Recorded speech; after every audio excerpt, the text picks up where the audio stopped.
Quem olha para a Square Enix hoje, parece que a empresa está desfazendo tudo o que fez ao longo da sua história e está se apequenando. No comecinho do mês de maio de 2022, rolou mais uma negociata daquelas que a gente está se acostumando cada vez mais a ver no mundo dos videogames. A Square Enix vendeu a Crystal Dynamics e a Eidos Interactive, assim como muitas das franquias pertencentes a esses estúdios, por míseros 300 milhões de dolinhos. Isso significa que a Kuji The Heartless, Crash and Burn, Deus Ex, Gex, Legacy of Kain, Mad Dash Racing, Pandemonium, Project Snowblind, Solar Eclipse, The Horde, The Unholy War, Thief, Tomb Raider, Total Eclipse Turbo, Off-World, Interceptor e Whiplash agora são Team Embracer Group desde criancinha. Uau! Estamos falando de pelo menos 16 franquias e a maioria delas eu tenho certeza que as pessoas não se lembram que estavam nas mãos da Square Enix, pelo motivo que a dona Square Enix estava deixando a vasta maioria delas simplesmente acumulando poeira. Quando a gente pensa em Square Enix hoje, provavelmente vai se lembrar de Final Fantasy, de Dragon Quest e de Kingdom Hearts, ou ainda do game dos Vingadores ou dos Guardiões da Galáxia. Mas e essa tal de Embracer Group, de onde foi que veio? É um nome que a gente quase não ouve falar, mas que na real tá acumulando desenvolvedores e franquias de jogos faz um tempão. Antes de se chamar Embracer Group, a empresa era conhecida como Nordic Games, e desde que foi fundada em 2011 saiu comprando outras empresas por aí ou os assets dessas empresas que estavam falindo ou perto de falir. Tem gente que coleciona videogames, cartuchos, CDs, DVDs e até Blu-rays. Já a Embracer Group coleciona desenvolvedoras e propriedades intelectuais, uma verdadeira acumuladora. Tá no precinho, ela passa régua e não quer nem saber. 300 milhões de dolinhos para a Embracer Group é troco de pão, já que ela tem um patrimônio acumulado de mais de 30 bilhões de dólares. E fazer a rapa na Square Enix levando franquias na base da sacolada para casa, tecnicamente é o que a gente chama de barganha. Basta a gente lembrar que a Sony gastou 3,6 bilhões para comprar a criadora de Destiny e a Band. A Microsoft gastou quase 70 bilhões para comprar a Activision Blizzard. E antes disso, já tinha comprado a Bethesda por outros 7,5 bilhões. E perto desses valores, 300 milhões é apenas uma gotinha no oceano. Mas fato é que a Eidos Interactive e a Crystal Dynamics se juntam à Dark Horse Media, a Gearbox Entertainment, a Koch Media, a THQ e a tantas outras empresas que fazem parte do império corporativo videogameístico da Embracer Group, que agora é a nova dona de Tomb Raider, de Deus Ex, de Thief e até de Legacy of Kain, que entre as franquias esquecidas é uma que a galera pede muito pra que volte e quem sabe agora volte mesmo. A pergunta é, onde é que isso deixa a Square Enix? Por que ela vendeu esse monte de franquias a preço de banana? O que é que tá rolando? No título ou na capa desse vídeo, provavelmente eu usei a palavra konamizando. No dicionário bilonguiano de expressões, konamizar significa quando uma desenvolvedora tradicional de games se interessa pelos games tradicionais e resolve tocar a vida por meios alternativos, menos trabalhosos e mais lucrativos. Uma das consequências de konamizar é que um monte de franquias tendem a ficar completamente abandonadas pegando poeira. E olhando por esse lado, certamente a Square Enix konamizou geral. Mas para realmente compreender tudo o que está acontecendo,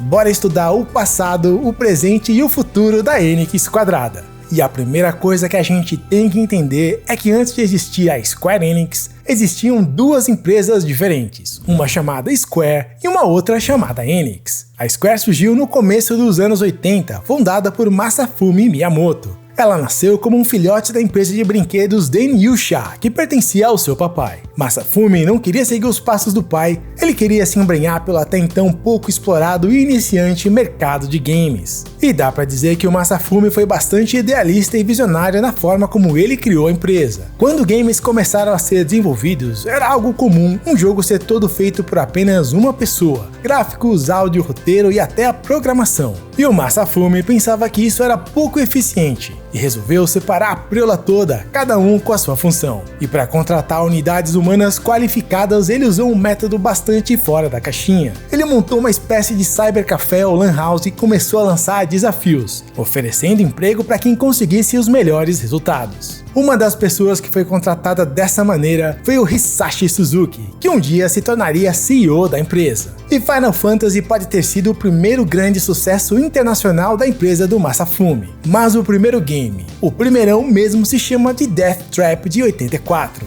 um adventure gráfico com textos em japonês, lançado apenas para obscuros nipo-computadores como o PC-88, o PC-98 e o FM7. O enredo de The Death Trap conta a história de um conflito, uma guerra civil em território africano envolvendo até armas biológicas. E falando assim, parece até o enredo de Resident Evil 5, mas não é. O que importa mesmo é que o jogo, mesmo sendo desconhecido do público em geral, foi bem o suficiente para ganhar uma sequência, o Will The Death Trap 2. Ambos games têm os dedos de Hironobu Sakaguchi, que caso você não tenha ideia de quem seja essa figura, ele é um dos pais de Final Fantasy. The Death Trap foi o começo da Square no mundo de contar histórias, algo que seria crucial para o futuro da empresa e que a levaria a alcançar todas as suas conquistas. Mas enquanto esse caminho para o futuro não era revelado, a Square seguiu produzindo e publicando games para os PCs japoneses. Mas o destino só sorriu de verdade para a empresa quando ela conseguiu entrar em acordo com a Nintendo para produzir games para o Famicom/Nintendinho.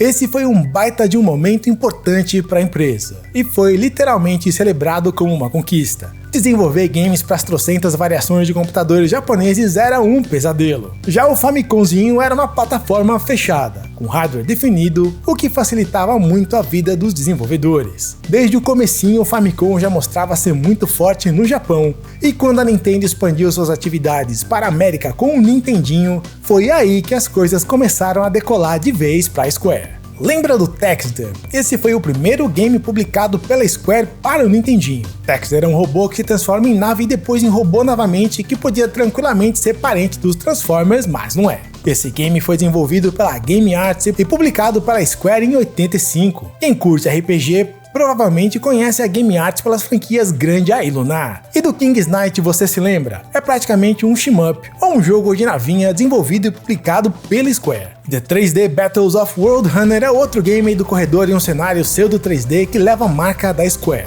Red Racer é um jogo de corrida meio que na pegada do OutRun, e esses são só alguns exemplos do que a Square fazia antes de vestir a sua fantasia final. Porque a Square ainda não sabia, mas contar histórias seria o que a levaria para o próximo nível. E agora é um momento estratégico para falar sobre a Enix, a outra metade da Square Enix, que surgiu no meio da década de 70, ou seja, a existência da Enix é anterior à existência da Square. Em 75, que foi o ano da sua fundação por Yasuhiro Fukushima, videogames estavam apenas dando seus primeiros passos, e a Enix não começou criando jogos, ela começou criando publicações para o mercado imobiliário japonês. Traduzindo, ela começou a sua vida publicando um jornalzinho com ofertas de imóveis. Só que eventualmente a Enix tentou fazer mais do que publicar um jornalzinho e tentou ser uma corretora de imóveis, ganhando comissão sobre as negociatas. E quando isso não deu certo, foi quando ela se interessou pelo emergente mercado de videogames lá no comecinho da década de 80. Assim como a Square, a Enix também publicava seus jogos para obscuros computadores nipônicos. Porém, diferente da Square, que também desenvolvia os seus próprios jogos, a Enix optou por um outro caminho. Ela não se envolvia com o trampo braçal do desenvolvimento e apenas publicava os games. E para o trabalho braçal, ela contratava estúdios terceirizados. E falando em games, os 3 primeiros games publicados pela Enix foram Door, The Portopia Serial Murder Case e Dragon Quest. E todos eles foram desenvolvidos por um estúdio pequenininho, um Chibi Studio chamado Chunsoft. Door é um game de plataforma, Portopia Serial Murder Case é um adventure gráfico, e Dragon Quest é um RPGzinho aí que foi lançado em 1986. E claro que isso é uma zoeira, Dragon Quest explodiu o cabeção dos japoneses e foi um tremendo de um sucesso. Vendeu mais de 1 milhão de cópias e provou ser o game mais lucrativo da empresa até aquele momento. E foi tão lucrativo que rendeu muitas sequências. E até Dragon Quest V, todos os games foram desenvolvidos pela Chunsoft. Uma curiosidade é que quando chegou nos Estados Unidos, Dragon Quest passou a se chamar Dragon Warrior. Dragon Quest foi tão popular que chegou até virar anime, que aqui no Brasil eu assistia no SBT no comecinho dos anos 90. E sabe quem também reparou no tremendo sucesso de Dragon Quest? A dona Square, que pensou, se a Enix conseguiu fazer um RPG de sucesso, quem sabe a gente também não pode fazer a mesma coisa. E a criação de Final Fantasy passa por 2 eventos, o sucesso de Dragon Quest e a chegada de Nasir Gebelli. um estrangeiro de origem iraniana que foi fundamental para a Square entrar no mundo dos RPGs de vez. Red Racer foi um dos primeiros jogos que o Nassir Gebeli teve a chance de mostrar a que veio, e a Square quis fazer Red Racer exclusivamente para que o Nassir mostrasse as suas habilidades com 3D estereoscópico. Sabe aquele tipo de efeito 3D que funciona com a pessoa usando um óculos com cores diferentes nas lentes, geralmente uma azul e uma vermelha? Então, o Famicom tinha um óculos assim chamado Famicom 3D System, e a Square queria fazer um jogo completamente diferente do que ela estava acostumada, simplesmente para testar as habilidades do seu programador e do que esse sistema era capaz de fazer. Você consegue se lembrar a última vez que a Square Enix de hoje se arriscou a fazer qualquer coisa diferente da norma? A Square Enix de hoje segue padrões, e a Square das antigas criava os padrões. E ela conseguia fazer isso porque a empresa toda trabalhava como um time, com um objetivo comum, e todo mundo sabia o que tinha que fazer para alcançar esse objetivo, qualquer que ele fosse. E pensa assim, tudo que a Square fez até Final Fantasy eram como experimentos, uma preparação para o jogo que ela realmente queria fazer. E Final Fantasy foi esse game, e foi um jogo que a Square colocou corpo e alma para fazer dar certo. E deu muito certo. Foi o momento da grande virada da empresa. Final Fantasy fez a Square ganhar muito dinheiro, fez a empresa expandir o número de funcionários absurdamente e fez a desenvolvedora ser uma das referências no mundo dos RPGs com um sucesso atrás do outro. Final Fantasy se transformou em uma franquia, e no Japão os jogos foram lançados na ordem normal, tudo bonitinho. Já nos Estados Unidos a coisa ficou meio estranha. O Famicom recebeu Final Fantasy 1, 2 e 3, mas o Nintendinho recebeu somente o primeiro Final Fantasy quase no finalzinho da sua vida comercial. Na época, a Square justificou esse fato alegando que RPGs não eram populares nos Estados Unidos, que a tradução do japonês para o inglês era complicada, além de outros probleminhas técnicos. A saga Final Fantasy continuou no Super Famicom, que teve o número 4, o número 5 e o número 6, mas no Super Nintendo, Final Fantasy IV passou a se chamar Final Fantasy II. E o Final Fantasy III do Super Nintendo, na verdade é o Final Fantasy VI do Super Famicom. Ou seja, o quinto jogo da franquia foi completamente ignorado para o público americano. Mas isso é apenas uma curiosidade. O que importa mesmo é que na era Super Famicom / Super Nintendo, a Square estava vivendo seu primeiro grande auge. Além de Final Fantasy, ela lançou Chrono Trigger, Secret of Mana, Super Mario RPG, só para citar alguns dos RPGs mais clássicos do multiverso. Ao mesmo tempo que isso tudo acontecia, também rolava uma rivalidade saudável com a Enix, como se fosse uma disputa entre Dragon Quest e Final Fantasy para descobrir quem produzia os melhores RPGs. Quando chega a quinta geração de videogames, com o PlayStation, a Square abandona a Nintendo e resolve desenvolver os seus jogos para o novo sistema da Sony. Uma jogada que eu nem preciso te contar que estremeceu o relacionamento entre a Square e a Nintendo, mas a Square nem ligou, porque ela estava ocupada demais curtindo o sucesso absurdo de Final Fantasy VII, o que deu início ao segundo grande auge da empresa, porque além de Final Fantasy, a Square fazia todo tipo de jogo e fazia bem feito. Pense em Parasite Eve, Brave Fencer Musashi, Bushido Blade, Einhander, Vagrant Story, Xenogears e muito mais. No PlayStation, a Square lançou tanto jogo que era até difícil acompanhar, e a Enix não ficava muito atrás, embora o sucesso da Enix ficasse mais localizado no Japão e nem tanto nos Estados Unidos. E foi assim que aquela rivalidade saudável começou a ganhar um certo clima de romance, conforme o sucesso e a ambição de ambas empresas crescia. A Square em particular estava tão endinheirada e cheia de si que quis alçar voos maiores bem além dos videogames. Ela resolveu transformar Final Fantasy em um filme, mas não um filme qualquer. Um filme todo animado por computação gráfica que custou uma nota preta, o Final Fantasy The Spirits Within de 2001. E meus amigos, que desastre financeiro que foi esse filme. A coisa foi tão caótica que fez a Enix recuar de uma possível fusão entre as duas empresas. O filme causou um prejuízo próximo aos 100 milhões de dólares e deixou a Square operando no vermelho por quase 2 anos, até que ela finalmente conseguiu dar a volta por cima e voltou a faturar alto com Final Fantasy X e também com o Kingdom Hearts, desenvolvido em parceria com a Disney. A fusão finalmente aconteceu em 2003, quando as empresas se juntaram com o criativo nome de Square Enix. Uma curiosidade é que nos trâmites burocráticos foi a Enix que foi renomeada para Square Enix e, pelo menos simbolicamente, a partir da fusão, foi a antiga Square que deixou de existir. E essa fusão, será que foi uma boa jogada? Será que deu certo? Será que as partes envolvidas realmente ganharam valor? Em um primeiro momento, sim. E a novíssima Square Enix colocou seu plano de dominação mundial em prática, o que quer dizer que ela foi às compras. Em 2005, ela comprou a Taito, isso mesmo, aquela Taito de Space Invaders e Elevator Action.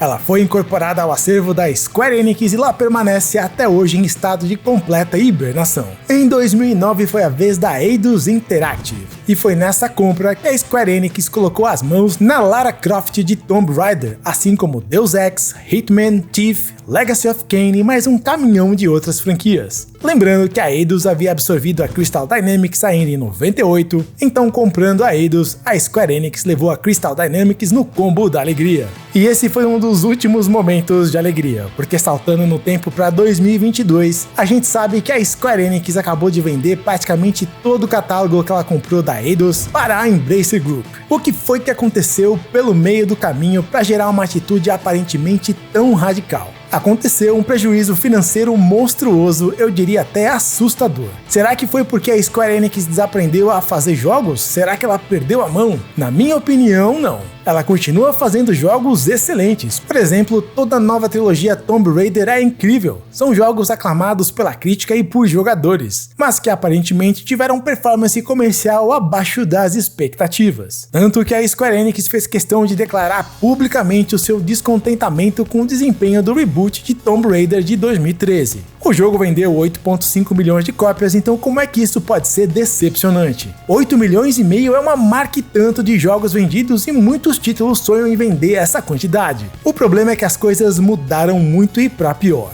Lembra quando a Square trabalhava como um time, de forma eficiente, todo mundo junto por um mesmo objetivo? Então, conforme a empresa foi ficando gigante, essa eficiência foi desaparecendo. A Square se transformou em uma máquina de gastar dinheiro e consumir tempo. E como a gente sabe que tempo é dinheiro, o custo de produção e o tempo de desenvolvimento dos jogos passou a ser elevadíssimo. E na real, se nem vendendo 8 milhões e meio de cópias como Tomb Raider conseguiu, se até assim as vendas são decepcionantes, o problema não está nos games, o problema está na empresa. No que diz respeito às franquias nas mãos da Square Enix, tudo que não é Final Fantasy ou Kingdom Hearts, ela não sabe o que fazer. Especialmente se a origem da franquia for ocidental, aí é quase certeza de prejuízo absoluto. Falando em jogos mais recentes, os games da Marvel, tanto Vingadores quanto Guardiões da Galáxia, mesmo com todo o hype vindo dos filmes, causaram prejuízos na casa de 200 milhões de dolinhos para dona Square Enix. E agora a gente consegue entender melhor por que foi que ela vendeu aquela baciada de franquias para a Embracer Group por meros 300 milhões de dólares. Foi para manter a empresa solvente, para ter dinheiro em caixa e não perder a capacidade de gerar lucro. Caso contrário, seria falência. Ao que tudo indica, até os jogos da Marvel podem entrar na jogada da Embracer Group, e só não entraram ainda, provavelmente porque tem que passar pela aprovação da Disney, que é a dona da Marvel.